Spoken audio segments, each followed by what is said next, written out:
Okay, today's Saturday, November 24th, back here at Canter's here, and I've got the boys from Downtown Attractions here with me tonight. How you guys doing? Hello, people. Good. Happy Thanksgiving. A little late. Yeah. A few days, just a few days. Okay. Okay, kind of go around, introduce you guys, introduce yourselves, and what your play is in the band. Okay, I'm Jack. I'm singer. Chayton, drum player. Marco, bass player. Matty, guitar player. Cool. Basically, you guys are four core here and everything. How long have you guys been together right now and stuff? Year and a half. Yeah, February, 2 years. I lose track of time. I lose tracks. About it, so like a year and a half. Roughly a year and a half. Yeah, with this guy, yeah. How'd you guys meet up? How'd you guys form? How'd you guys find each other? Okay, we met like 5 years ago, 4 or 5 years ago. Like it was working like in a shop of mirrors. Like I just walk in with my friends. We just talking. We just like and blah blah blah, and then like everything like here we are now. Okay. I saw these dirt bags on a flyer and seemed interested. Check out a couple songs, and that's how I came about, I guess. Right now, you guys are kind of like in the studio process right now, kind of getting your album together and everything like that. How's that going right now? So far, so good. You want to talk about your drums? Yeah, pretty much all we've done so far is the drums, and we're kind of doing it differently. We don't have a lot of money to go in studios and that, which is kind of forcing us to be more creative and find little rooms that have certain nuances. And I don't know, I personally feel like it's a little more exciting that way. And just all the creativity that's involved is pretty cool for me, at least.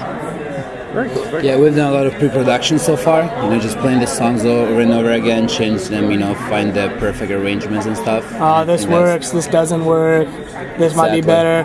Boom ga booga. No. Boom ga boo booga. And the goddamn ride. Yeah. So, yeah, I mean it's going. I mean all the. Where are we sitting? Sorry. That's right. Yeah, there are a lot of new songs. A lot of songs that nobody ever heard before. Right, as you know, we released like an EP like a year ago, a little more than that. But this is gonna sound totally different than that. Night and day difference, baby. Yeah. So we're really excited about it. But we've been together for a while, so we kind of know what we want. We know each other. We know what we can do, and we know where we want to go. So, it's nice just to have like a new, 10, 12 new songs. Wow. And just put them up there. So we'll see. Hopefully, it's not gonna take too long. Well, what's the sound that you guys are going for and stuff like that? Going for a more natural sound. Like we're not using like amp plugins. There's not going to be programmed drums. Like everything's going to be as live tracked as possible. There's not going to be any fucking auto-tune on my vocals. So if it doesn't sound good, then it's because I couldn't do it. You gotta keep it real. Yeah, it's just our approach is basically just old school.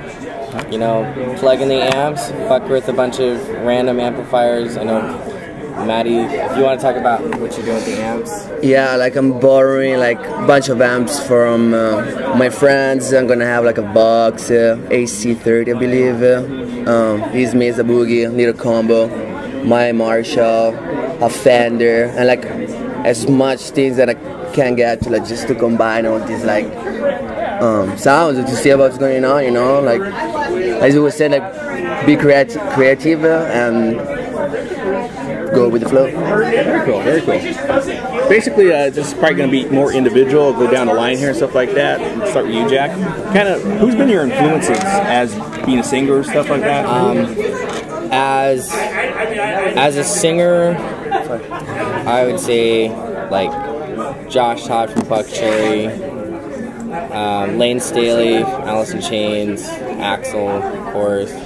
I listen to a lot of punk rock, so I love the Misfits, Social Distortion. Really like Social Distortion or Mike Ness as far as like songwriting goes, lyric-wise. Yeah, those are the main guys as far as like vocals. Jim Morrison. Just all those fucked up, crazy singers. I mean, did you start off as a singer, or did you toy around with instruments before that? I started as a guitar player, and when I started,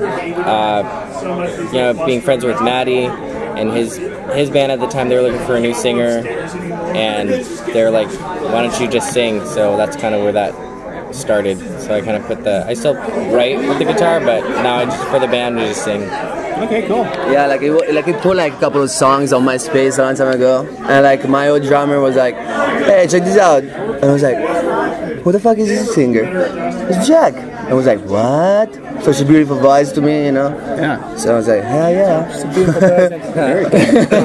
What? Who were some of like your influences growing up? Let's see. I always listened to a lot of music. I started off listening to heavier music when I was a little guy, and then kind of slowly, I guess you would say, matured musically. I started listening to like, I don't know, whatever, from jazz to funk to hip hop to R&B. It doesn't really matter, anything. And then I don't know, as I got more serious as a player, I started listening to more musical stuff. People just playing strictly to be musical, and I don't really care, man. Anything with any good song is good to me, you know. Doesn't matter, but I just love music all around. Marco, what was some of your influences growing up, or got you going? Actually, I always listened to a lot of '90s music. I'm a big fan of like Nirvana, like the grunge scene. I always liked that a lot. Huge like Guns N' Roses fan. Marilyn Manson's my biggest icon, I would say. And then yes, I'm the bass player, but I started with guitar, and then a few years ago I just started I switched to bass. So yeah, I really like bass player, kind of like Nicky Six, Duff from Guns N' Roses, very rough, and very real with a lot of energy. I would say those are like my biggest influences. So very cool. Yeah, it's been good so far. Very cool. Manny? Started to play guitar with hearing Red Hot Chili Peppers. I really like John Frusciante, arrangement, Then of course I don't know, somehow when you're 13 to 15, you go into the Guns N' Roses phase, if you're into rock, it's crazy. So Slash and Easy, the combination that they have with the arrangement. I really like even Joe Perry and Brad Whitford. It's they found this such a cool arrangement that they make the song even better, Yeah. Then of course Manson, 9 Inch Nails, Deftones, 70s fun the Clash, the Stooges, the Damned. Fuck that. What did you say? Poison. Wow. Oh, just be honest. Fuck guy. The one with the DVDs. Yeah, and the blue eyes. Hey, for free. Well, it's pretty cool. A lot of the bands that you guys mentioned, I hear a lot of that stuff in your guys' music. I mean, because it's pretty well-rounded in the rock scene, but there's a lot of that's in your guys' song, and especially when I've seen you guys already a few times live. I mean, if you can capture that on an album, on the recording and stuff like that, that'll be the shit. I hope you too. I think it'll happen for sure. That'll be the shit. Yeah, it's gonna happen. And that's what's so cool, because like I said, you guys have so much energy out there live and everything, and that just brings out your songs and gets people going into it. Like I said, capture that on a CD or stuff like that. They get to take that home with them. So that's really cool. Yeah, good stuff. Yeah, no, I agree with that. That's what rock and roll is all about. It's about what you can give to people. And also, it's not how many solos you have or how many bullshit around the songs. It's about the songs. It's about what you want to tell people. It's about how you tell it as well. So. It's good. I mean, I think we're more like a live band. Okay, I love recording, but I think when we're live, when we're on stage, we're really giving the 100%, and I'm really sure people can feel that. And yeah, like I said, so we keep on going. Yeah, the first idea I had was to record the band live, but problem of money, problem of space, we couldn't do that. So Yeah, But, like, It's still gonna sound like really rough and real life. You know, like I say, you know, nothing fake. You know, very straight up. You know, very rough. So, you know, it's gonna be a big surprise. I don't think anybody will expect that. You know, like I said. So, I'm super excited. Even the guy that we're working with, our friend is like super good, like in the stuff that he does. You know, so he knows his stuff. So we're like confident about it. So basically, you guys been to roughly 2 years or so to go together, stuff like that. So you guys had your fair shares of shows and stuff like that. Has there been any kind of like maybe what they call spinal tap moments or kind of embarrassing moments that have been out there that you? Little trippings on stage. Definitely, yeah. Jack likes to fall, Yeah, I fall a lot and really clumsy. drop sticks. He drops. Alright, there's one, can I tell this? There's one moment in, which fucking place was that? The Hostel, Guns N' Roses song. Not the hostel. No. Fresno. In Fresno. He drops his stick and then reaches over to pick it up and drops the other stick. So then it's just like bass drum. And then I look at him, he looks at me like, oh shit. Marco's always ripping his cord out of his bass. Yeah, Marco rips his cord out a lot. Matty, got no wireless. mistakes, Matty. Good for you, man. He breaks string every 2 songs. What are you talking about? Maybe happen like in a show that breaks skin, but like guitars in the back. So Maybe a little too drunk. Sometimes. no, I put the string too hard. Sometimes a little too drunk. Like I'm doing pretty well lately, you know. I have a funny story actually. I was playing on somebody else's drum kit, and Matty had a few drinks, and at the end of the show, he starts kicking down the drum set. Dragonfly. Yeah, I forgot The that. guy comes up on stage like, "What are you thinking, dude? It's not even yours." I was pissed. I'm just in the moment, guys. Like, Man, I just feeling midnight, it, man. Dragonfly, And I just 2 go people with in the there. flow, man. Like that. Yeah. That's nice. Like I remember that Texas tour. God damn it, that mustache bothered me so much. Oh yeah. Yeah, we had like 2-3 weeks touring Texas. It was the stash tour. It was the best 2-3 weeks of my life. It was so much fun.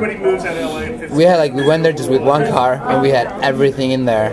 We drove like 24 hours straight without stopping, you know. I know that it was- drive. I've been there. But it was great. Lots of scenery on that drive. Yeah. We learned so much from it.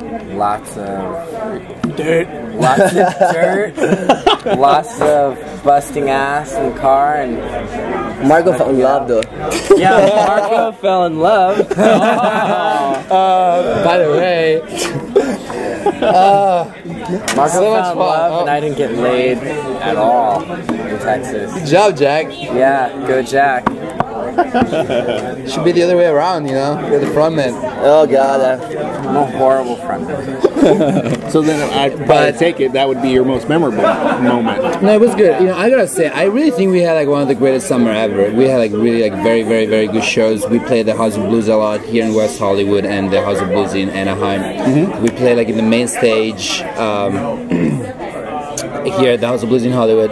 And I think it was like one of the best shows we ever done. It was great. It was like very packed, and it's something like we really wanted to do. You know, there are steps. You know, so like House of Blues was always like one place where we always wanted to play because I think it's a very cool vibe. You know, a lot of good bands play there. So That was the first time I caught you guys out in Anaheim at that benefit show. At the Anaheim? Yeah. Oh, you came to the Anaheim? No way. Yeah, the benefit show. Hiding in the back. Because I was Dude, that show there. was so good for me. Yeah, I was there to see love this Heaven song. Below because I was getting to know those guys, and then Kevin. And then I was talking to the guys at Heaven Below real quick because I just did an interview outside with them. And then when I came back inside, you guys hit the stage. I think it was the second song in. I was like, I'll catch you guys later. And I walked over to see you guys. And stuff. That's great. Like I said, I just saw your guys' energy and the music. It was just amazing. And that's when I got hold of you. Okay. Natty. I thought it was the one on Sunset. Oh, alright. Yeah, the show. I really like that show. Yeah. Nice sound. No need to bring your amps. you use the house back, stuff? the house stuff. So like even better. Oh yeah, because you don't even have to lug that much gear. Right. Just whatever you're playing with. So yeah, that makes it pretty cool. Yeah, makes it pretty cool. Very cool. So it was summer, a lot of shows, a lot of parties. It was good. It was good for the band, I think, you know. So yeah, now you know it's time for the record to come out. Yeah. You guys have a set date that you're trying to shoot for to get it out or get it ready by, or it's just kind of like? It was going to be for this month, but probably not till, I want to say mid-December. Yeah. So hopefully, you know, by the end of the year. Yeah, like the harder part is always the drum. That like you need to find the right room and like you have to mic the drum, you know. And the guitar, bass, and vocals. Just one mic, you know. Yeah. You know, maybe vocals a little more, but like, you know, bass and guitar usually, you know, goes really fast. So I think we've done like the hardest part, kind of. I don't think it's gonna take that long. And then next year, you know, we're just gonna be focused on going on tour. You guys have any set ideals where you want to go? Where you're gonna try and hit? Everywhere. The UK, baby. We're coming to Tokyo. Australia. Just kidding. That'd be cool, dude. There's a lot of stuff going out there. Yeah, I want to shop for labels so that they can take care of the everything. Realistically, we'd like to go back to Texas. We had a lot of fun down there. Maybe try to go up to Seattle. I think January we're going to shoot for doing a couple showcases. Just either management or labels. And even if something happens with that or not, we're still going to set up, you know, a couple week tours here and there. Maybe if we can go to Texas and, you know, kind of snake our way up to the East Coast would be good. But I think either way, we just want to be working, you know, be a working band, whether labels help us or not. You know, we don't want to sit around in LA and wait for people, because everyone can say they want to do this or do that, but it's like, well, you know what, just don't tell me, show me. It's like, you want to do something, let's do this. Otherwise, we're going on tour, we're going to play as much as we can, you know. That's what bands should be doing. I don't want to sit around and wait to go play, even though House of Blues is great, or the Viper Room and all those places, but like, we're not going to sit around and wait to play once a month and get an 11 o'clock slot at some venue with everyone that's already kind of seen us play, you know? We want to branch out. We want to get new people. Well, you have to. You have to. I mean, there's a lot of people, like you were just saying, that are kind of setting the moods, and they're playing almost on a weekly to monthly basis in like either the Viper Room they're set up at or the Whiskey and everything like that. And they don't take it upon themselves to kind of go out there and push themselves, which nowadays it seems like you have to, because the industry's changed a lot. Plus people pay you. People are nicer. You get out of LA, people pay you to play shows. They buy your merch. They buy you a round of drinks if you drink. Like 10 of them. You know, like, people care about music. In LA, it's just like, we're going to sit around and wait for a bunch of fucking, you know, other musicians that are just going to sit there and judge you and like, oh, you didn't play this scale right, or you don't sing right. It's like, you know what? Fuck you. This is what we're doing. I don't really give a fuck what you're doing. Well, that's true, though. Yeah, that's true. I mean, this, like I said, it's changed so much. This used to be the Mecca. This is where people came. This is where you shined and stuff. And now it's like, it's not that anymore. It's not that anymore. People are going out to the other places. Yeah. I was thinking that you should come to Hollywood, Los Angeles, where like you already have like a company that like work with you and like put you there and there and there and there. But I think like if you like a local band, maybe like I'm wrong, you know, I'm just thinking. And if you go into like a small town, you know, actually people there that get excited to go out and see actually like something, you know, like a live band, for example, because like they don't have those like entertainment as often as LA. That's exactly true. That's exactly true, and especially if word gets out going, they're a band from Hollywood, people are going to be like, oh, I gotta go, you know, because we don't have that around here. No, of course, and everything. But like I said, you guys bring a lot to the table, like I said, because just your guys' stage presence it's a good stuff. It's good stuff, and it's real. That's the most important thing, and everything. So it's always gonna be like that. Who have been some of the bands that you guys really like working with? I mean, that you hope maybe that you continue sharing the stage with, or maybe even take out with you guys? I think some of the biggest ones are probably like Mad Temple. Been our friends pretty much from the beginning. Done shows. They're like Stitched Apart, this band Eleni. Like those are. Who else are we? I want to bring Joey Booth. What's his name? What is like? Who's your friend? Yeah, I have like such a hard time to pronounce his last name. It's like from my Joy. He does this like I don't know, rock and roll, like whiskey rock and roll. It was pretty cool, and it's super funny. So. Also, Hey You, really good. You know, there's just bands that I think are good, and the people in the band are legit, and they've been, you know, they're just good people. A lot of bands just get like we're really confident in our band. We don't really care what anyone else says because we're happy being downtown attraction. But there's a lot of other bands that are just fucking all stuck up about what. I mean, if you bust your ass, anyone can headline the House of Blues. You know, people act like you fucking made it, they're rock stars because people know you when you go to Angels and Kings or just whatever other Hollywood bar. And I agree with that. It's another thing that kills this town. There's no scene because everyone just cares about themselves. Like, we're gonna play the Viper and we're gonna open up. Why? We love to play, whether we're playing first or last. For those 40 minutes, our time, and we're gonna kick ass. And have a good time doing it. Okay. Simple as that. All right. Very cool. Well, yeah, because when I saw you guys play at the Down and Out, Matt Temple was opening for you guys. It seemed like you guys really got along really well. Yeah, they're super cool guys. Yeah, we love them. They're cool. They have a lot of energy as well. Yeah, they put out a lot. Yeah, good stage presence, good songs. Yeah, very, very cool. If you guys had your choice and stuff, is there any kind of like somebody that you would really dream to work with, maybe on a song or like to collaborate with out there? That's I was thinking today. Oh God, yes! There's my idol. Like I don't even know like if I can be able to like work with him. I was like, no. Today I was thinking like I want to work with Dave Grohl. You know, so fucking talented. Drummer that plays. I'm just kidding. Funny guy, you guys, huh? And of course, Trent Reznor for like more like intense stuff. yeah, he's a genius.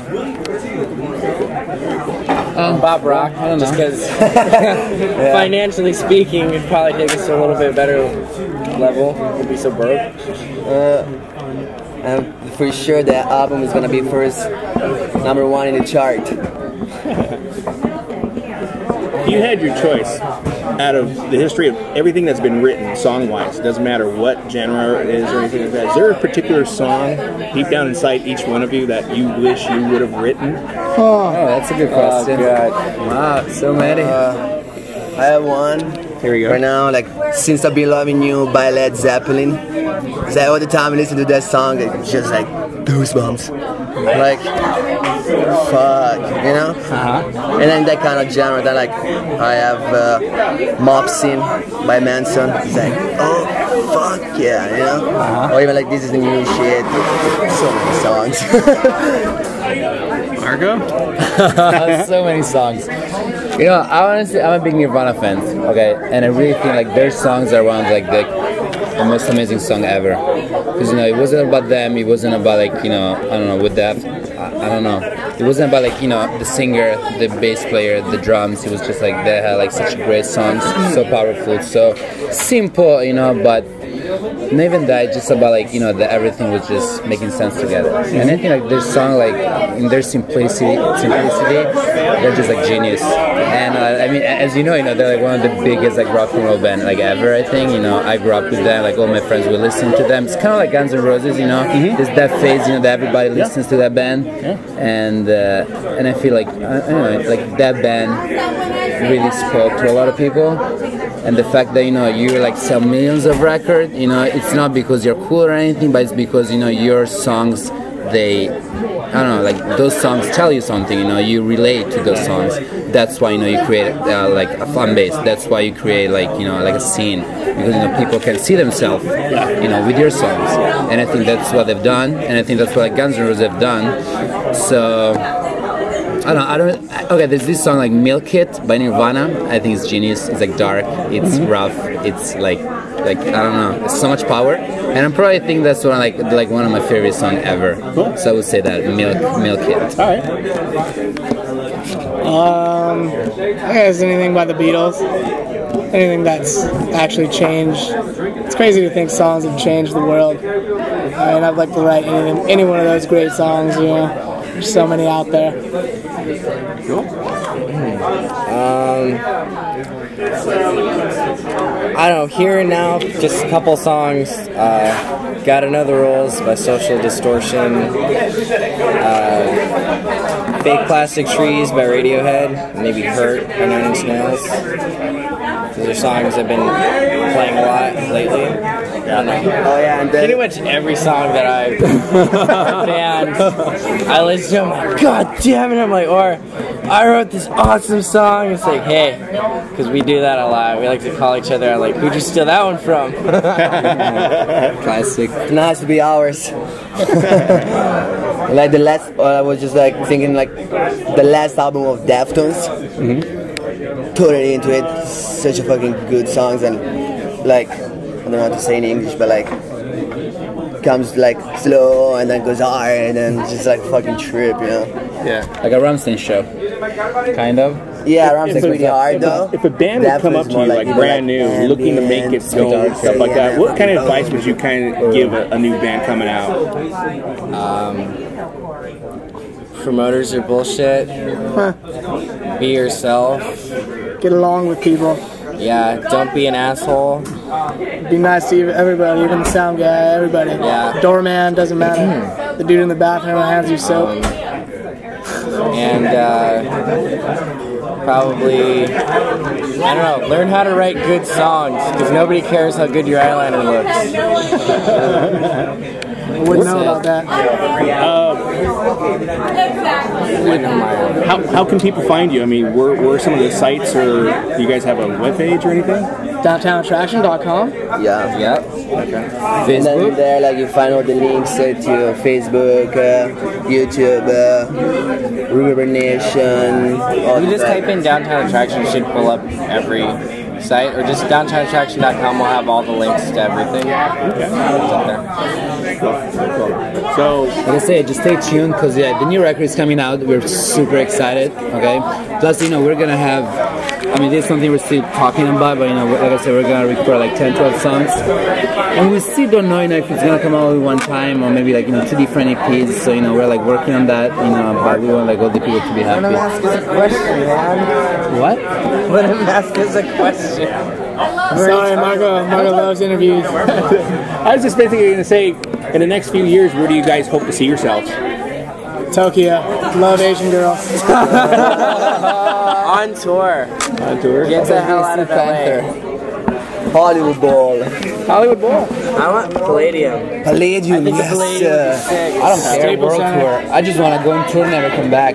Let's stay on the road, die on the road. That's the only thing I want to do. So it's that. Be in other countries.